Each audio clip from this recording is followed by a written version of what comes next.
İrəvanda xalq almadı, İrəvanda xalq almadı, bu xal nə xaldır? Qoşa düzdürmüsən, de görüm nə xaldır? Qoşa düzdürmüsən. Mənim musiqi nəfəsim soy kökümün danışan səsidir. Maya xanım, Qərb Azərbaycanın hansı bölgəsindənsiniz? Mən Qafarova Maya Aydın qızı, sənətşünaslıq üzrə fəlsəfə doktoruyam, Bakı Musiqi Akademiyasının professoruyam, eyni də İrəvan ansamblının bədii rəhbəriyəm. 1964-cü ildə Zəngəzur mahalının Mığrı rayonu Leyfas kəndində doğulmuşam. Babam Həşim bəy Kələntərli bəy nəslindəndir, yəni Həşim bəyin nəslindənik biz. Amma o illər mənim atam Karçıvan deyilirdi, ermənilər o bölgəyə, Həkərə idi, o tarixən onun adı. Orada Dəmiryol stansiyasında işləyirdi, stansiyanın rəhbəri idi. Çox incidirdilər, gözünün qabağında o vaxt, məsələn, bizim Azərbaycanlıların birini qətlə yetirmişlər. O səbəbdən babam məsləhət bildi ki, o Qərbi Azərbaycanı yəni tərk etsinlər.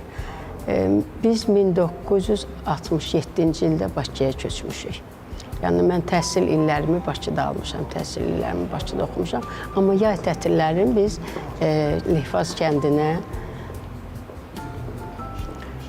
babamın, nənəmin yanına getmişik. Daim yay tətillərimizi biz orada keçirmişik. O gözəl təbiətin, füsunkar təbiətin izləyicisi olmuşam. Maya xanım, o illəri necə xatırlayırsınız? Bax, ən gözəl illəriniz, ən gözəl vətən qoxulu illəriniz o illərə təsadüf eləyib. Ən çox yadınızda qalan hansı xatirələrdir? Kəndimiz demək olar ki, bütün silsilə dağlarla əhatə olunmuşdu. Zəngəzur dağlarının ətəyində idi. Gözəl bulaqları var idi, havası çox gözəl, şirin meyvələri. Babamın gözəl bir bağı var idi. Yəni o Nizaminin Fitnə əsərində necə 40 pilləkən qalxırsan, bax mənim babamda da elə bir 40 pilləkən biz qalxırdıq ki, evə çatmaq üçün 40 pilləkəni var idi. Nə bilim, hələ də o təbiət, o görüntü mənim gözümün qabağından getmir. Yəni deyirlər, uşaq yaddaşı həmişə möhkəm olur. Doğrudan da biz o yaddaşı silə bilmirik. Qalıb həmişə yaddaşımızda ki, və ümid eləyirik ki, yenə o torpağa, o elə o boya qayıdacağıq.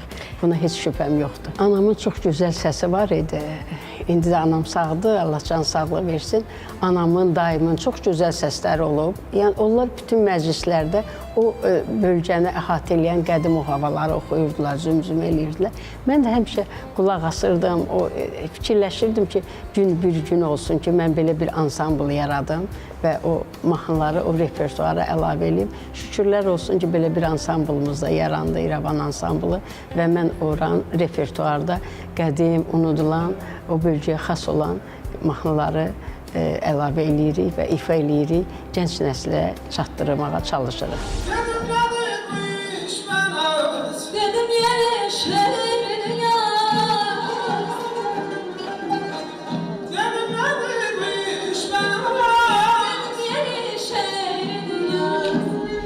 Deməli, bu musiqilərin hər bir notunda elə bir ki, bir həsrət var.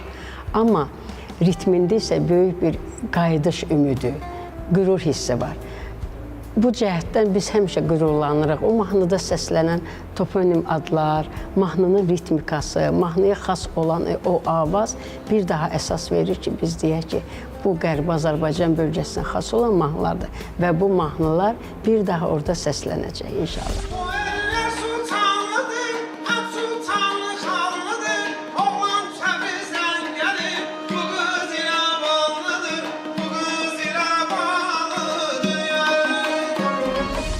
Maya xanım, ilk dəfə ora ayaq basanda ilk edəcəyiniz şey nə olacaq? Heç xəyalınızda canlandırmışsınızmı ki, ora gedəndə birinci nə edəcəm? Biz 4 uşağıq, hamımız da ali təhsilliyik. Biz həmişə instituta girəndə mənim anam bizim kənddə bir ocaq var, Boğuşar ocağı. Ora həmişə nəzir deyirdi. İndinin özünə də mamam həmişə o ocağa nəzirlər deyir. Orada ümumiyyətlə bizim Mığrı zonasında çox böyük ocaqlar var. Müqəddəs yerlərimiz var. Baba Hacı ocağı var. Çox müqəddəs bir yerdir. Güman edirəm ki, biz qayıtsaq, inşallah yenə o ocaqları mən ziyarət eləyərəm. Bizim evimiz, qeyd elədiyim kimi, 40 pilləkən qalxırdıq yuxarı. Bütün kənd qalırdı o evin ətəyində. Demək, o damdan biz həmişə seyr eləyirdik ki, bütün kəndi, bütün qonşuları oradan görürdük. Mamam belə bir mahnı oxuyurdu həmişə. Köhnə evimizin üçüncü bucağı, nənəmin ətəyi isti qucağı, uçub dağılıbdır atay ocağı, yenə yada düşdü bu axşam, yenə yada düşdü bu axşam. Anam həmişə bu mahnını oxuyurdu və həmişə gözümüzün qabağında o səhnə, o evimiz, o qapımız, o ocağımız, o həyət bacamız həmişə canlanırdı.